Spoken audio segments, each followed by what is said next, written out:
อย่า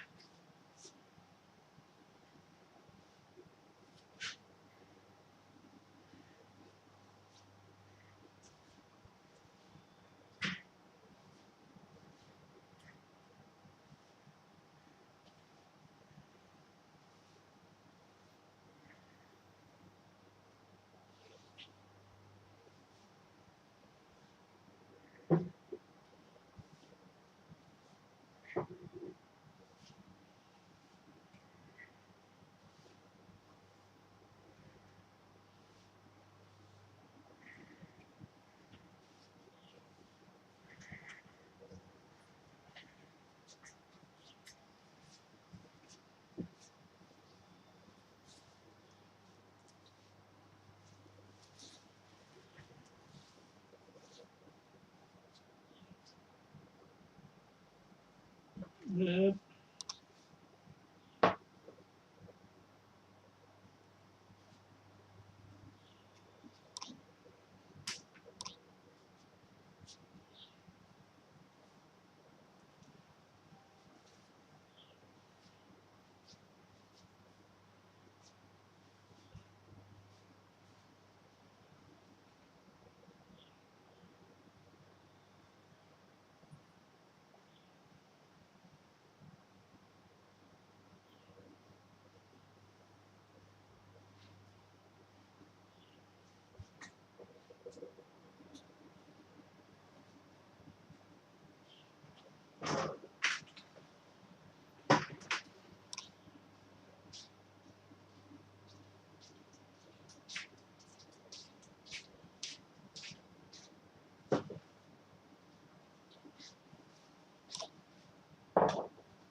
อ๋อ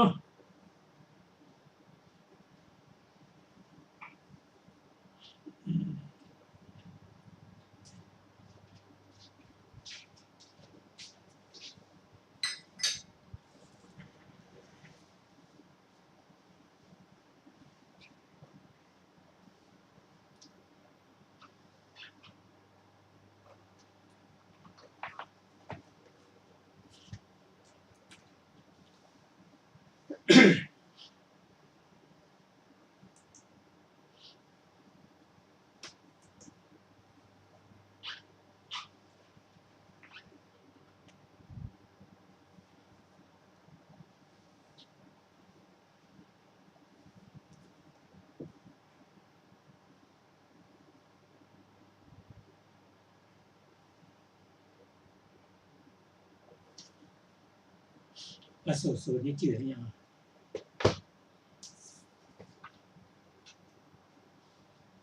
ที่ผ่านมา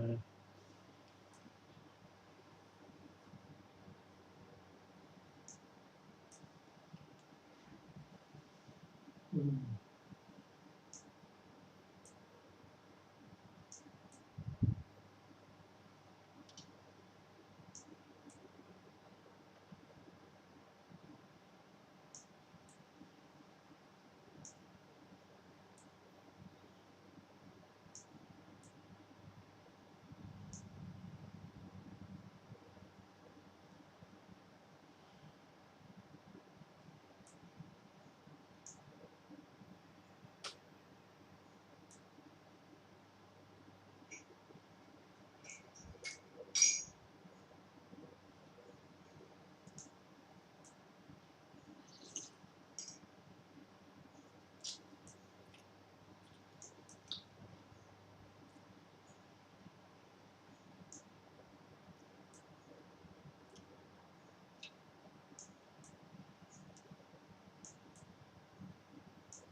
ข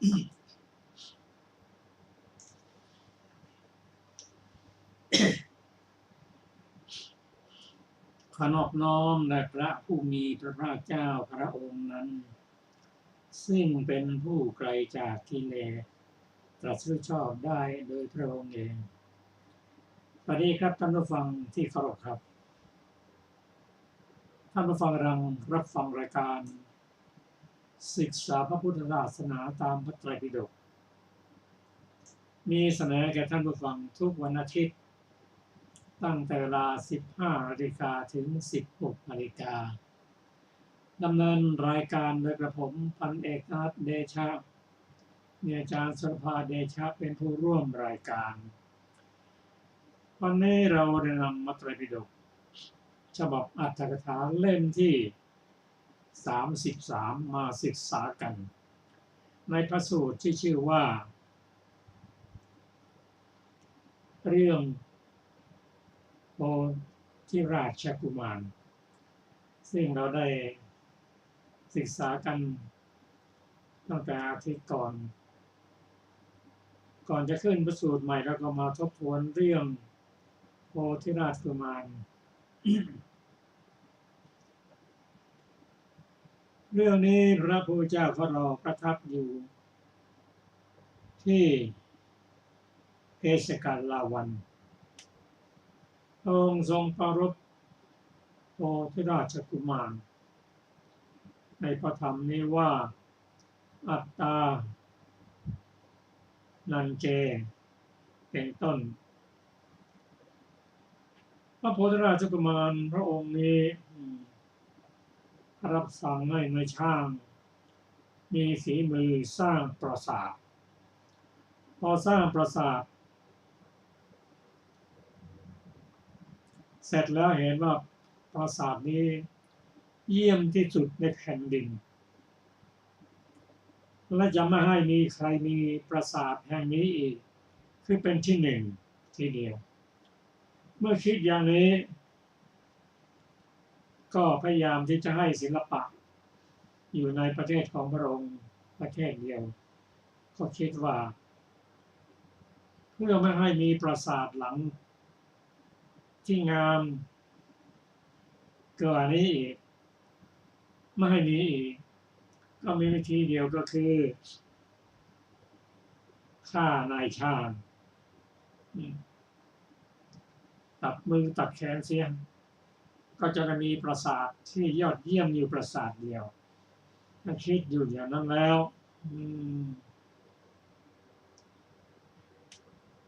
ก็ บอกลูกน้องคนสนิทล้อมพระราชวังไม่ให้นายช่างนั้นหนีไปได้จะฆ่าซะก่อนก็ไปเรียนถามทูลถามว่าตัดถามว่าปราสาทเสร็จหรือยังโอ้ยังพระเจ้าค่ะโดยเฉพาะลูกน้องคนสนิทที่รักความเป็นธรรมได้ประกาศสิทธิในช่างบอกนายช่างระวังตัวหน่อยนะเขาจะกำจัดนายช่างในเป็นชั้นนายช่างก็เตรียมการราชาก็ประจัดถามเสร็จหรือยังบอกยังไม่เสร็จยังต้องการบางอย่างอยู่ต้องการอะไรจัดหาให้เอาไม้เบาๆแห้งๆไม่แห้งๆใช้เบาๆเอามาเยอะๆหน่อยพระราชาก็จัดหาให้นายช่างก็เตรียมการสร้างนกด้วยไม้เบาไม่ใช่เบาไม่แห้งใช่เบาแล้วก็พระราชาก็มาตัดถามอย่างนี้วันที่จะสำเร็จนั้นก่อนที่จะถูกฆ่าถูกตัดมือตัดเท้านั้นแล้วก็ไปบอกกับภรรยามาแทเราจะต้องมีไปแล้วนะ ให้ถึงแล้วให้ภรรยากับลูกๆนะไปนอนอยู่ในท้องของนกที่สร้างมันนะ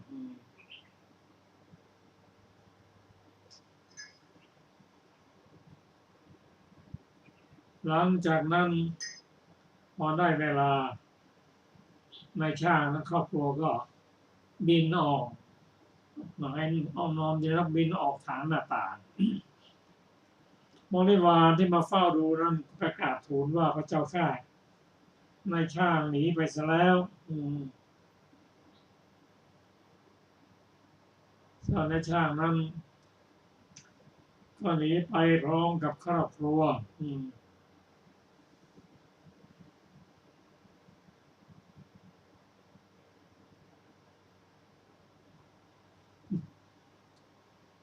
นี้พร้อมกับครอบครัวไปสร้างเมืองหนึ่งท่านเป็นพระราชาเสียเองอย่างนั้นชื่อว่ากัตถาวาหนะ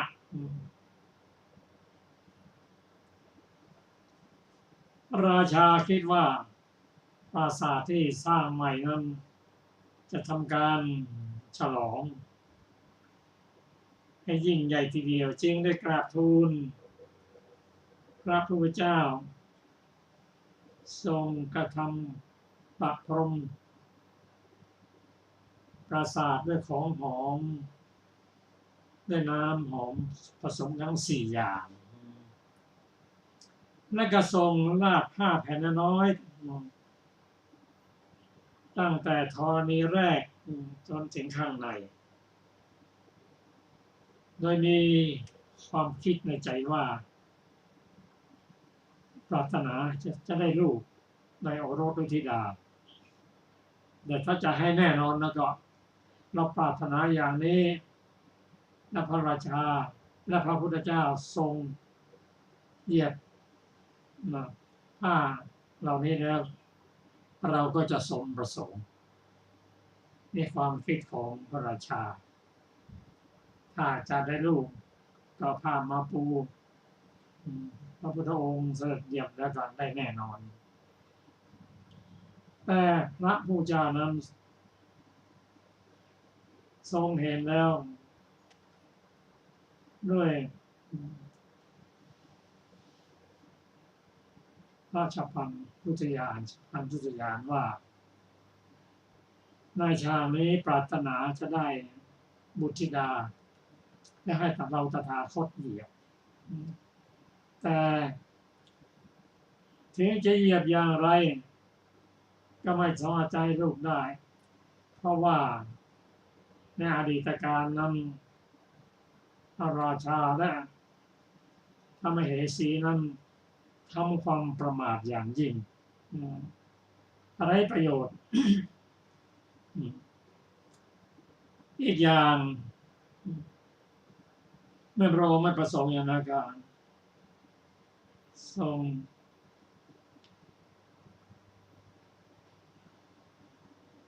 ให้พระนนท์บอกว่าขอพระราชาเก็บผ้าให้หมดเสียก่อนทั้งนั้นพระองค์จะไม่เสด็จไปพระราชาก็ทำตามเก็บเป็นหมดเลยพระพุทธเจ้าเป็นประธานพร้อมด้วยพระสงฆ์ได้ฉันพัดนั้นอันประณีตนั้นพอพระองค์ฉันเสร็จเท่านั้นพระราชาก็ได้ทูลถามในการเข้าไปกราบเบญจางคประดิษฐ์รับบาตรและกราบทูลว่า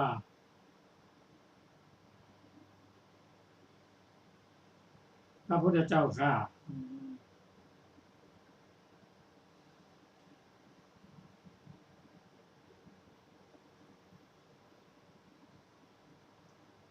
เพราะเหตุอะไร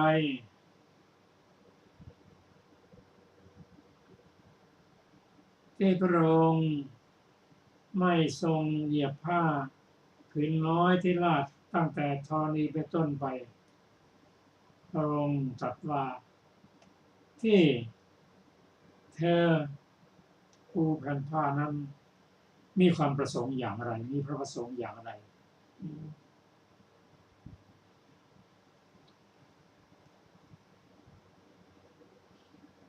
ทั้งนี้ยังได้กราบทูลก่อนว่าข้าพระองค์เป็นอุปถากของพระผู้เป็นเจ้าถึงพระองค์ว่าเป็นสรณะทั้ง3 ครั้งเพราะเหตุใดพระองค์ไม่เหยียบแผ่นผ้าน้อยพระองค์ตรัสถามว่าก็เธอปรารถนาอย่างนั้นจะไม่สำเร็จเพราะอะไรเพราะเธอได้ทำความประมาทในอดีตชาติ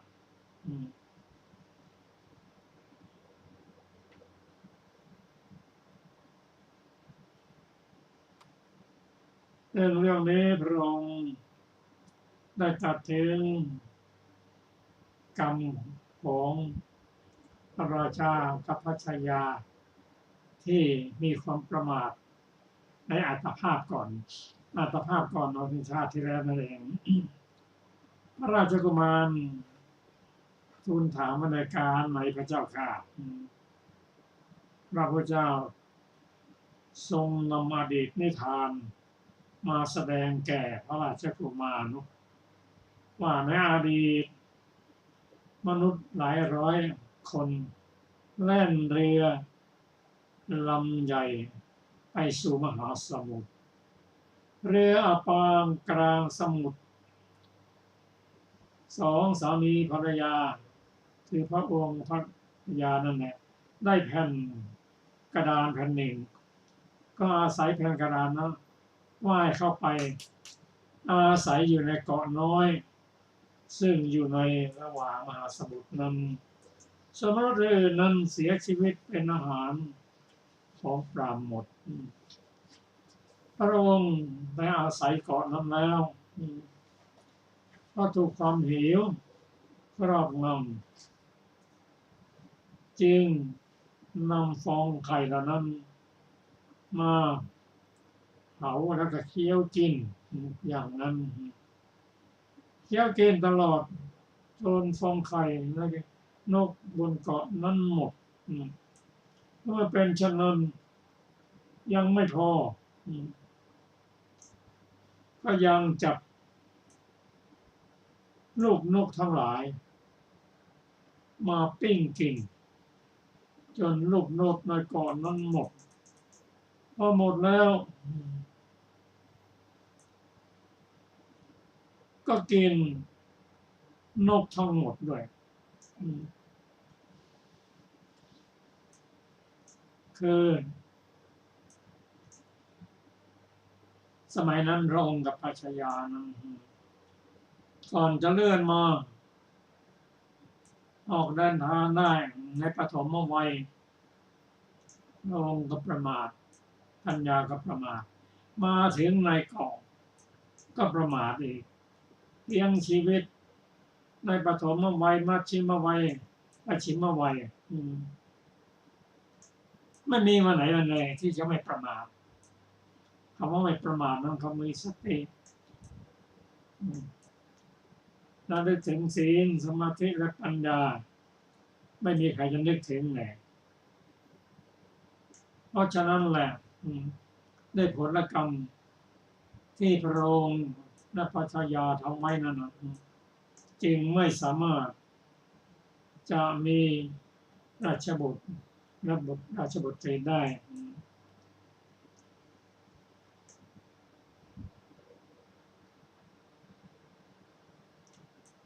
พระศาสดาครั้นทรงแสดง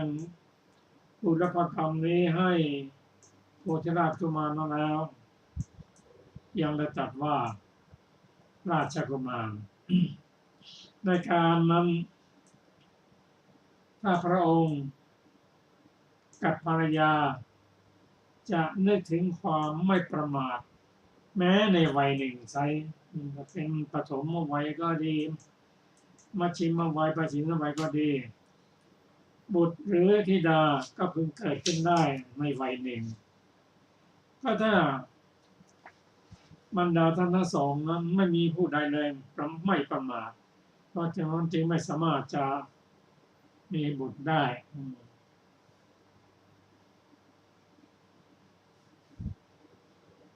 พระองค์ตรัสว่า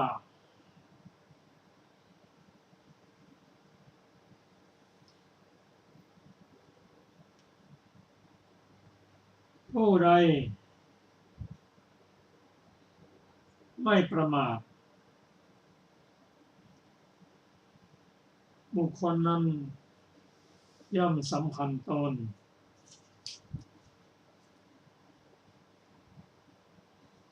ว่าตนเป็นที่รักจึงไม่ประมาทรักษาตนแม้ในวัยทั้งสามเมื่อไม่อาจจะรักษาได้อย่างนั้นเพียงรักษาได้ในวัยหนึ่งดังแล้วก็นั่นนี่แหละพระองค์จึงตรัสพระคาถานี้ว่า ถ้าบุคคลทราบว่าตนเป็นที่รักพึงรักษาตนนั้นให้เป็นอันรักษาได้ดี บัณฑิตพึงประคับประคองตนตลอดทั้งสามยามยามใดยามหนึ่งได้แก้อัด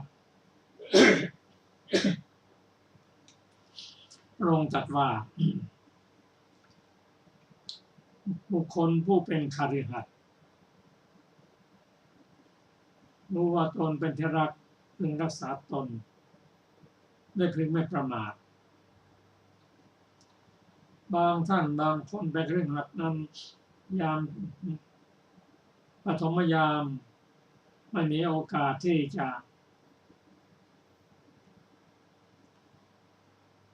รักษาตนด้วยศีลสมาธิปัญญาได้เพราะยังอยู่ในขณะเล่าเรียนก็ดีพอถึงวัยกลางคนมีครอบครัวก็ไม่มีเวลาที่จะดูแลต้องเลี้ยงดูครอบครัวถ้าเป็นอย่างนั้นก็มัดชิมเอาไว้นั่นแหละปัดชิมเอาไว้นั่นแหละพึงเป็นผู้ที่ไม่ประมาท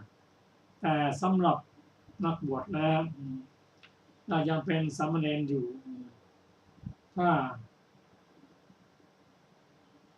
ทำหน้าที่อุปถากอย่างเดียวดูแล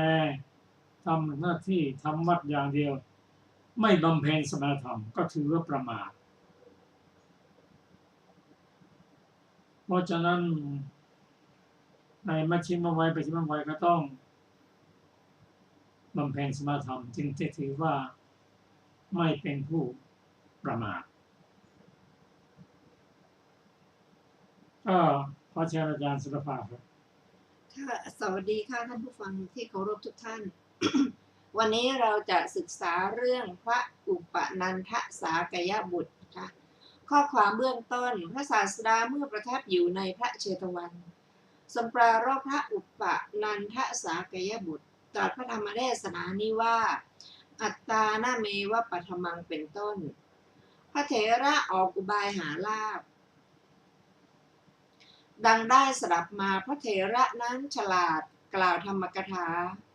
ภิกษุเป็นอันมากฟังธรรมกถาอันปฏิสังยุตด้วยความเป็นผู้มีความปรารถนาน้อยเป็นต้นของท่านแล้วจึงบูชาท่านด้วยจีวรทั้งหลายสมาทานธุดงค์พระอุปนันทะนั้นรูปเดียวรับเอาบริขารที่ภิกษุเหล่านั้นสละแล้วเมื่อภายในการฝน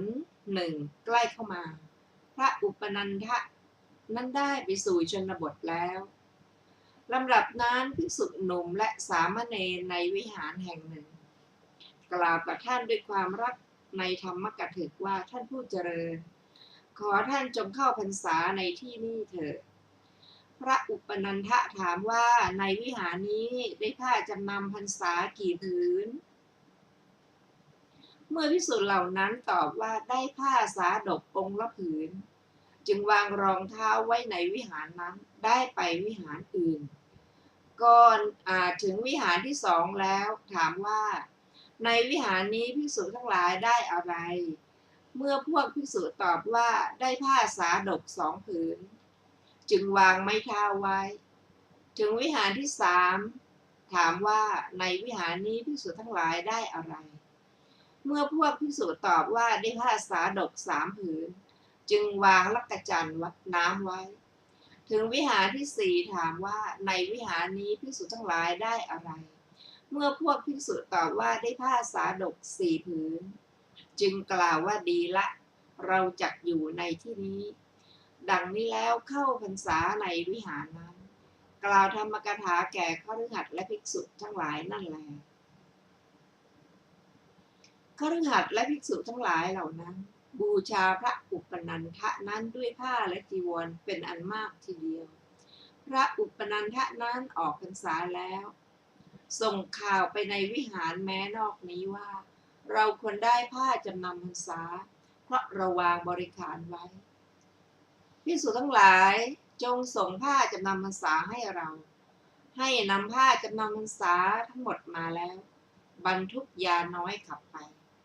หัวข้อพระอุปนันทะตัดสินข้อพิพากษาครั้งนั้นภิกษุหนุ่ม2 รูปในวิหารแห่งหนึ่งได้ผ้าสาดก2 ผืน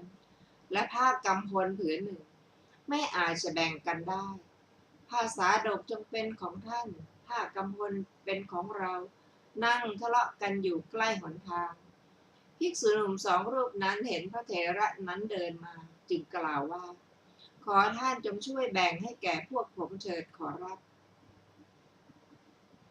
พระเถระกล่าวว่าพวกคุณจงแบ่งกันเองเถิดภิกษุตอบว่าพวกผมไม่สามารถขอรับขอท่านจงแบ่งให้พวกผมเถิดเถระก็ตอบว่าพวกท่านจักอยู่ในคำของเราหรือภิกษุตอบว่าขอรับพวกผมจักตั้งอยู่พระเถระนั้นกล่าวว่าถ้ากระนั้นดีละให้ผ้าสาดก2 ผืนแก่ภิกษุหนุ่ม2 รูปนั้นแล้วกล่าวว่าผ้ากำพลผืนนี้จงเป็นผ้าห่มของเราผู้กล่าวธรรมกถาดังนี้แล้วก็ถือเอาผ้ากำพลมีค่ามากหลีกไปพวกภิกษุหนุ่มเป็นผู้เดือดร้อนไปสู่สำนักพระศาสดากราบทูลเนื้อความนั้นแล้วบุรพกรรมของพระอุปนันทะพระศาสดาตรัสว่าภิกษุทั้งหลายอุปนันทะนี้ถือเอาของพวกเธอกระทำให้พวกเธอเดือดร้อนในบัดนี้เท่านั้นก็หาไม่ได้แม้ในการก่อนก็ได้ทำแล้วเหมือนกันดังนี้แล้วทรงนำอดีตนิทานมาตรัสว่าก็ในอดีตการนาค2 ตัวคือนาคเที่ยวหากินตามริมฝั่งหนึ่งนาคเที่ยวหากินทางน้ำลึกหนึ่งได้ปลาตะเพียนตัวใหญ่ถึงความทะเลาะกันว่าศีรษะจะเป็นของเราหางจะเป็นของท่านไม่อาจจะแบ่งกันได้เห็นสุนัขจิ้งจอกตัวหนึ่งจึงกล่าวว่าลุงขอท่านจงช่วยแบ่งปลานี้ให้แก่พวกข้าพเจ้าสุนัขจิ้งจอกอันเราอันพระราชาตั้งไว้ในตำแหน่งผู้พิพากษาเรานั่งในที่วินิจฉัยนั้นนานแล้วจึงมาเสียเพื่อต้องการเดินเที่ยวเล่นเดี๋ยวนี้โอกาสของเราไม่มีนาคลุงท่านอย่าทำอย่างนี้เลยโปรดช่วยแบ่งให้พวกข้าพเจ้าเถิดสุนัขจิ้งจอกพวกเจ้าจักตั้งอยู่ในคำของเราหรือนาคตอบว่าพวกข้าพเจ้าจักตั้งอยู่ลุงสุนัขจิ้งจอกนั้นกล่าวว่าถ้าฉะนั้นดีละจึงได้ตัดทำหัวไว้ข้างหนึ่งหางไว้ข้างหนึ่งก็แลครั้นทำแล้วจึงกล่าวว่าพ่อทั้งสองบรรดาพวกเจ้าทั้งสองตัวใดเที่ยวไปริมฝั่งตัวนั้นจึงถือทางหางตัวใดเที่ยวไปในน้ำลึกศีรษะจงเป็นของตัวนั้นส่วนท่อนกลางนี้จักเป็นของเราผู้ตั้งอยู่ในวินิจฉัยธรรมเมื่อจะให้นาคเหล่านั้นยินยอมจึงกล่าวคาถานี้ว่าหางเป็นของนาคผู้เที่ยวหากินตามริมฝั่งศีรษะเป็นของนาคผู้เที่ยวหากินในน้ำลึก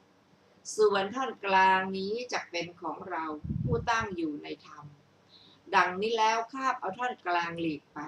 แม่นาคทั้งสองนั้นเดือดร้อนได้ยืนแลดูสุนัขจิ้งจอกนั้นแล้วพระศาสดาครั้นทรงแสดงเรื่องอดีตนี้แล้วตรัสว่าแม้ในอดีตการอุปนันทะนี้ได้กระทำพวกเธอให้เดือดร้อนอย่างนี้เหมือนกันให้ภิกษุเหล่านั้นยินยอมเมื่อจะทรงติเตียนพระอุปนันทะจึงตรัสว่าภิกษุทั้งหลายธรรมดาผู้จะสั่งสอนผู้อื่นพึงให้ตนตั้งอยู่ในคุณอันสมควรเสียก่อนทีเดียวดังนี้แล้วได้ตรัสพระคาถานี้ว่าบัณฑิตพึงตั้งตนนั่นแล ในคุณอันสมควรก่อนพึงสั่งสอนผู้อื่นในภายหลังจะไม่พึงเศร้าหมองแก้อ่ะบรรดาบทเหล่านั้นบาทพระคาถาว่าปฏิรูเปนิเวสยาสเยได้แก่พึงตั้งตนให้อยู่ในคุณอันสมควรพระศาสดาตรัสคำนี้ว่าบุคคลใดประสงค์จะสั่งสอนผู้อื่นด้วยคุณมีความปรารถนาน้อยเป็นต้นหรือด้วยปฏิปทาของอริยวงศ์เป็นต้นบุคคลนั้นพึงยังตนนั่นแลให้ตั้งอยู่ในคุณนั้นก่อนครั้นตั้งตนไว้อย่างนั้นแล้วพึงสั่งสอนผู้อื่นด้วยคุณนั้นในภายหลังด้วยว่าบุคคลเมื่อไม่ยังตนให้ตั้งอยู่ในคุณนั้นสอนผู้อื่นอย่างเดียวเท่านั้นได้ความนินทาจากผู้อื่นแล้วชื่อว่าย่อมเศร้าหมองบุคคลเมื่อตั้งอยู่ขออภัยบุคคลเมื่อยังตนให้ตั้งอยู่ในคุณนั้นแล้วสั่งสอนผู้อื่นอยู่ย่อมได้รับความสรรเสริญจากผู้อื่นเพราะฉะนั้นชื่อว่าย่อมไม่เศร้าหมองบัณฑิตเมื่อทำอยู่อย่างนี้ชื่อว่าไม่ถึงเศร้าหมองในการจบเทศนาภิกษุสองรูปนั้นดำรงอยู่แล้วในโสดาปัตติผลเทศนาได้เป็นไปกับประโยชน์แม้แก่มหาชนดังนี้แลจบเรื่องพระอุปนันทสากยบุตรต่อไปจะเป็นเรื่อง พระปทานิกะติสสะเถระข้อความเบื้องต้นพระศาสดาเมื่อประทับอยู่ในพระเชตวันทรงปรารภพระปทานิกะติสสะเถระตรัสพระธรรมเทศนานี้ว่าอัตตานันเจเป็นต้นหัวข้อพระปทานิกะติสสะเถระดีแต่สอนคนอื่นตนไม่ทำดังได้สดับมาพระเถระนั้นเรียนพระกรรมฐาน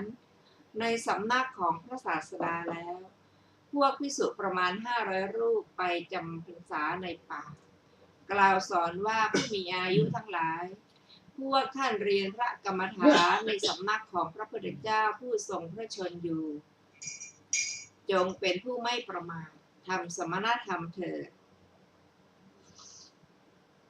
ดังนี้แล้วตนเองก็ไปนอนหลับภิกษุเหล่านั้นจงกรมในปฐมยามแล้วเข้าไปสู่วิหารในมัชฌิมยาม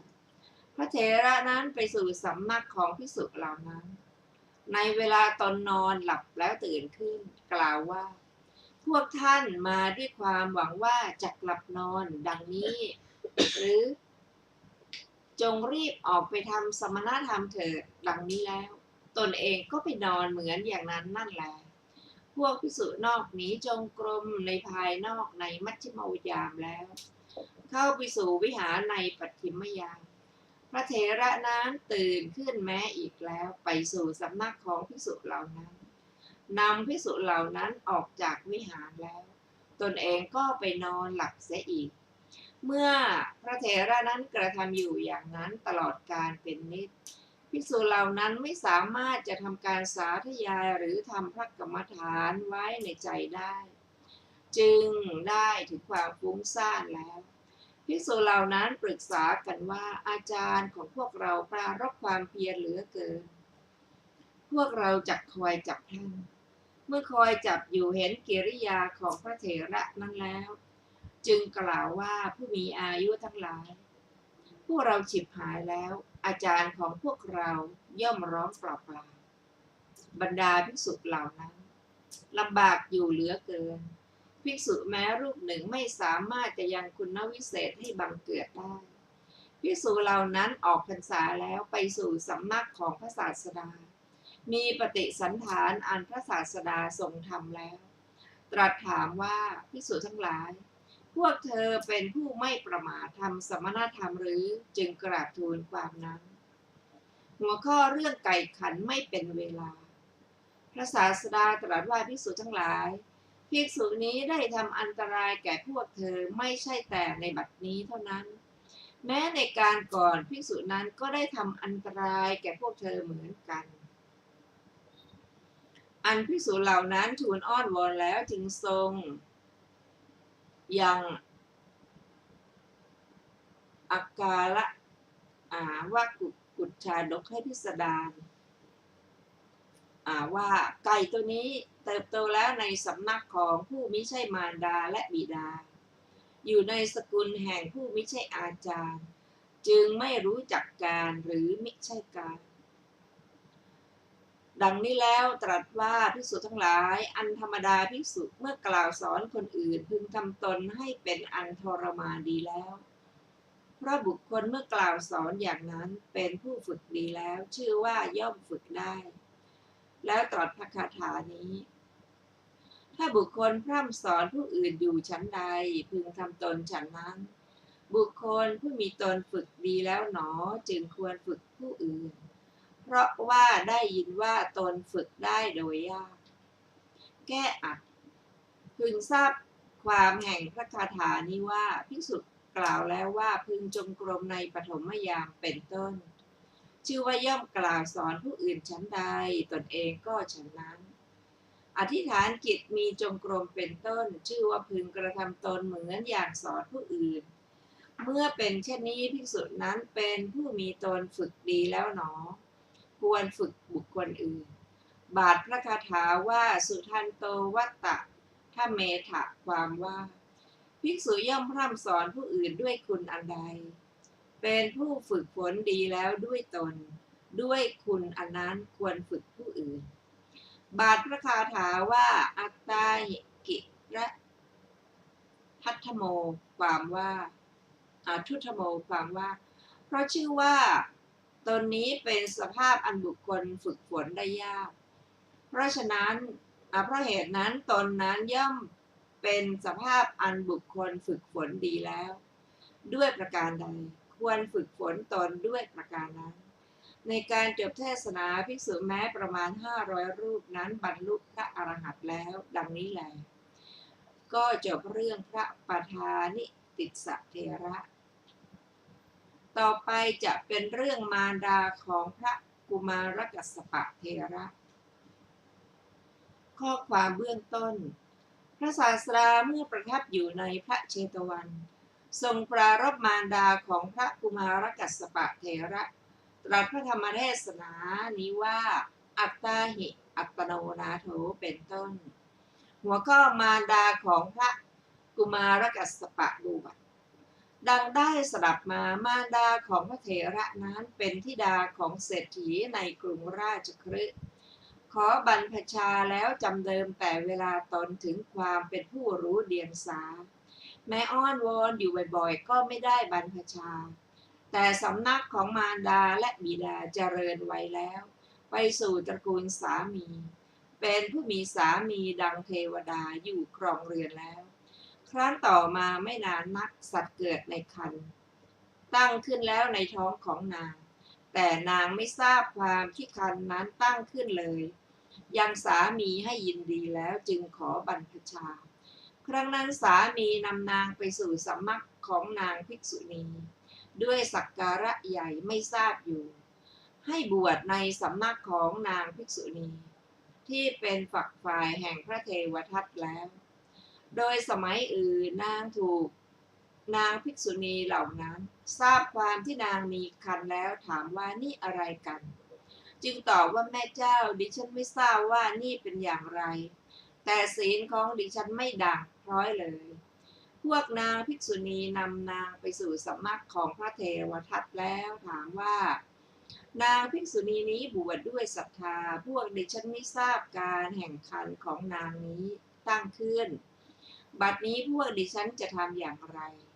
พระเทวทัตคิดเหตุเพียงเท่านี้ว่าความเสียชื่อเสียงจงอย่าเกิดขึ้นแก่พวกนางภิกษุณีผู้ทำตามโอวาทของเราจึงกล่าวว่าพวกเธอจงให้นางนั้นสึกเสียนางภิกษุณีสาวนั้นฟังคำนั้นแล้วกล่าวว่าแม่เจ้าขอแม่เจ้าทั้งหลายอย่าให้ดิฉันฉิบหายเสียเลยดิฉันไม่ได้บวชเจาะจงพระเทวทัตแม่เจ้าทั้งหลายจงมาเถิดจงนำดิฉันไปสู่พระเชตวันซึ่งเป็นสำนักของพระศาสดานางภิกษุณีเหล่านั้นพานางไปสู่พระเชตวันกราบทูลแด่พระศาสดาแล้วหัวข้อพระกุมารกัสสปะเกิด พระศาสดาแม้ทรงทราบว่าคันตั้งขึ้นแล้วในเวลานางเป็นคฤหัสถ์เพื่อจะเปลื้องเสียซึ่งถ้อยคำของชนอื่นจึงรับสั่งให้เชิญพระเจ้าประเสนที่โกศลท่านมหาอนาถบิณฑิกะท่านจุลอนาถบิณฑิกะ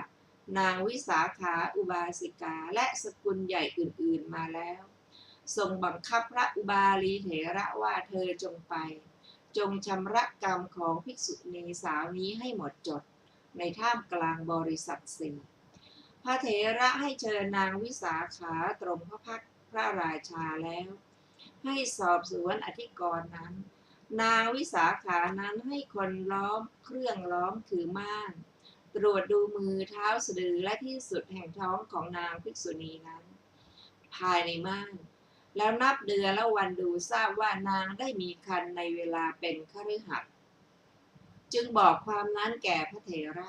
ครั้งนั้นพระเถระยังความที่นางเป็นผู้บริสุทธิ์ให้กลับตั้งขึ้นในท่ามกลางบริษัทแล้วโดยสมัยอื่นนางคลอดบุตรมีอานุภาพมากซึ่งมีความปรารถนาตั้งไว้แทบบาทมูลของพระพุทธเจ้าทรงพระนามว่าปทุมุตตระ หัวข้อมีกุมารนำหน้าพระราชาทรงเลี้ยงภายหลังวันหนึ่งพระราชาเสด็จไปณที่ใกล้สำนักของนางภิกษุณี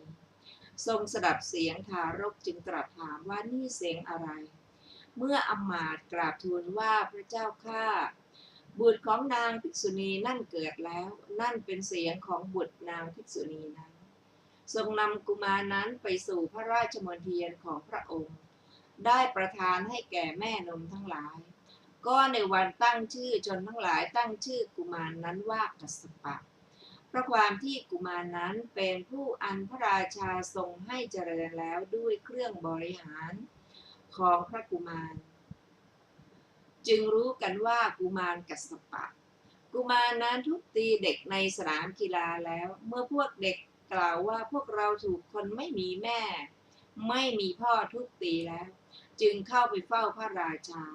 ทูลถามว่าข้าแต่พระองค์ผู้เป็นสมมุติเทพ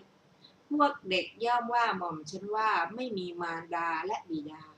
ขอพระองค์จงตรัสบอกมารดาแก่หม่อมฉันเมื่อพระราชาทรงแสดงหญิงแม่นมทั้งหลาย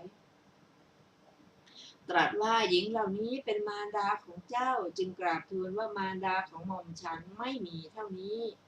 อันมารดาของหม่อมฉันพึงมีคนเดียวขอพระองค์ตรัสบอกมารดานั้นแก่หม่อมฉันเถิด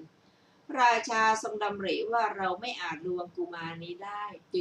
งตรัสว่าพ่อมารดาของเจ้าเป็นภิกษุณี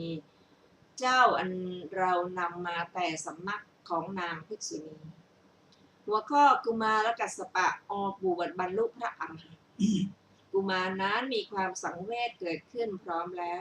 ด้วยเหตุเพียงเท่านั้นนั่นแหละกราบทูลว่าข้าแต่พระบิดาขอพระองค์ทรงให้หม่อมฉันบวชเถิดพระราชาทรงรับว่าดีละพ่อแล้วยังกุมารนั้นให้บวชในสำนักพระศาสดาด้วยสักการะเป็นอันมากกุมารกัสสปะนั้นได้อุปสมบทแล้วปรากฏว่าพระกุมารกัสสปะเถระเรียนกรรมฐานในสำนักพระศาสดาเข้าไปสู่ป่าพยายามแล้วไม่สามารถจะให้คุณวิเศษบังเกิดได้จึงคิดว่าเราจะเรียนกรรมฐานให้วิเศษอีกมาสู่สำนักของพระศาสดาอยู่ในป่าอันธวันแล้วครั้งนั้นภิกษุผู้ทำสมณธรรมร่วมกันในการแห่งพระกัสสปะพุทธเจ้าบรรลุอนาคามิผลแล้วบังเกิดในพรหมโลกมาจากพรหมโลกถามปัญหา15ข้อกับพระกุมารกัสสปะนั้นแล้วส่งไปด้วยคำว่าคนอื่นยกพระศาสดาเสียที่สามารถเพื่อจะพยากรณ์ปัญหาเหล่านี้ไม่มีท่านจงไปจึงเรียนเนื้อความของปัญหาเหล่านั้นในสำนักของพระศาสดาเถิดท่านทำเหมือนอย่างนั้นบรรลุพระอรหันตผลในเวลาที่พระศาสดาทรงแก้ปัญหาจบหัวข้อมารดาพระกุมารกัสสปะบรรลุพระอรหันต์ก็ตั้งแต่วันที่พระเถระนั้นออกไปแล้ว น้ำตาไหลออกจากในตาทั้งสองของนางภิกษุณีผู้เป็นมารดาตลอด12 ปีนางมีทุกข์เพราะพลัดพรากจากบุตรมีหน้าชุ่มไปด้วยน้ำตาทีเดียวเที่ยวไปเพื่อภิกษาพอเห็นพระเถระในระหว่างแห่งถนนจึงร้องว่าลูกลูกวิ่งเข้าไปเพื่อจะจับพระเถระส่วนล้มลงนางมีถันหลั่งน้ำนมอยู่ลุกขึ้นมีจีวรเปียกไปจับพระเถระแล้วพระเถระคิดว่าถ้ามารดานี้จะได้ถ้อยคำอันไพเราะจากสำนักของเรานางจักฉิบหายเสียเราจักเจรจากับมารดานี้ทำให้กระด้างเชียวทีนั้นพระเถระกล่าวกับนางภิกษุณีผู้เป็นมารดานั้นว่าท่านเชื่อทำอะไรอยู่จึงไม่อาจตัดแม้มาดว่าความรักได้นางคิดว่าโอ้ถ้อยคำของพระเถระหยาบคายจึงกล่าวว่าพ่อพูดอะไรถูกพระเถระว่าเหมือนอย่างนั้นนั่นแหละอีกว่าจึงคิดว่าเราไม่อาจอดกลั้นน้ำตาไว้ได้สิ้น12 ปีเพราะเหตุแห่งบุตรนี้แต่บุตรของเรานี้มีหัวใจกระด้างประโยชน์อะไรของเราด้วยบุตรนี้ตัดความเสน่หาในบุตรแล้วบรรลุพระอรหันต์ในวันนั้นนั่นเองหัวข้อพวกภิกษุพากันสรรเสริญพระพุทธคุณโดยสมัยอื่นภิกษุทั้งหลายสนทนากันในโรงธรรมว่าผู้มีอายุทั้งหลายพระกุมารกัสสปะและพระเถรีผู้สมบูรณ์ด้วยอุปนิสัยอย่างนี้ถูกพระเทวทัตให้ฉิบหายแล้วส่วนพระศาสดาเกิดเป็นที่พึ่งของท่านทั้งสองนั้นโอ้น่าอัศจรรย์ธรรมดาพระพุทธเจ้าทั้งหลายย่อมเป็นผู้อนุเคราะห์โลก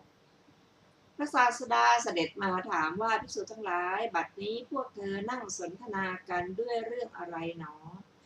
เมื่อภิกษุเหล่านั้นกราบทูลว่าด้วยเรื่องชื่อนี้จึงตรัสว่าภิกษุทั้งหลายเราเป็นปัจจัยเป็นที่พำนักของคนทั้งสองนี้ในบัดนี้เท่านั้นก็หาไม่แม้ในการก่อนเราก็ได้เป็นที่พำนักของคนทั้งสองนั้นเหมือนกันดังนี้แล้วจึงตรัสนิโครธชาดกนี้โดยพิสดารว่าเจ้าหรือคนอื่นพึงคบเนื้อชื่อว่านิโครธผู้เดียวอย่าเข้าไปคบเนื้อชื่อว่าสาขะความตายในสำนักของเนื้อชื่อว่านิโครธประเสริฐกว่าความเป็นอยู่ในสำนักของเนื้อชื่อว่าสาขะนั้นจะประเสริฐอะไรทรงประชุมชาดกว่าเนื้อชื่อสาขะในครั้งนั้นได้เป็นพระเทวทัตในบัดนี้แม้บริษัทของเนื้อชื่อว่าสาขานั้นสาขะนั้นก็เป็นบริษัทของพระเทวทัตนั่นแหละแม่เนื้อตัวถึงวาระได้เป็นพระเถรีบุตรได้เป็นกุมารกัสสปะ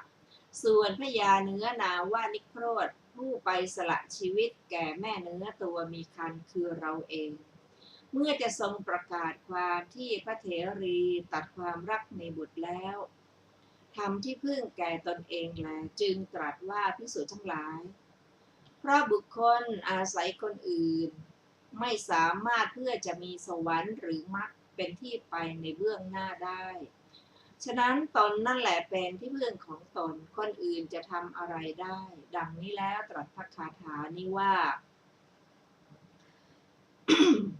ตนแลเป็นที่พึ่งของตนบุคคลอื่นใครเล่าพึงเป็นที่พึ่งได้เพราะบุคคลมีตนฝึกฝนดีแล้วย่อมได้พึ่งที่บุคคลได้โดยยากแก้อักบรรดาบทเหล่านั้นบทว่านาโถคือเป็นที่พำนักพระผู้มีพระภาคเจ้าตรัสคำนี้ไว้ว่าบุคคลตั้งอยู่ในตนคือสมบูรณ์แล้วด้วยตนสามารถจะทำกุศลแล้วถึงสวรรค์หรือเพื่อยังมรรคให้เจริญหรือทำให้แจ้งซึ่งผลได้เพราะเหตุนั่นแหละตนแลเป็นที่พึ่งของตนใครอื่นเล่าพึงเป็นที่พึ่งของใครได้เพราะบุคคลมีตนฝึกดีแล้วคือมีความเสพผิดออกแล้วย่อมได้ที่พึ่งซึ่งบุคคลได้โดยยากกล่าวคือพระอรหัตผล ก็คำว่านาถังละพติ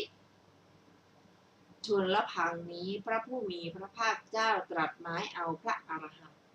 ในเวลาจบเทศนาชนเป็นอันมากบรรลุอริยผลทั้งหลายมีโสดาปัตติผลเป็นต้นดังนี้แล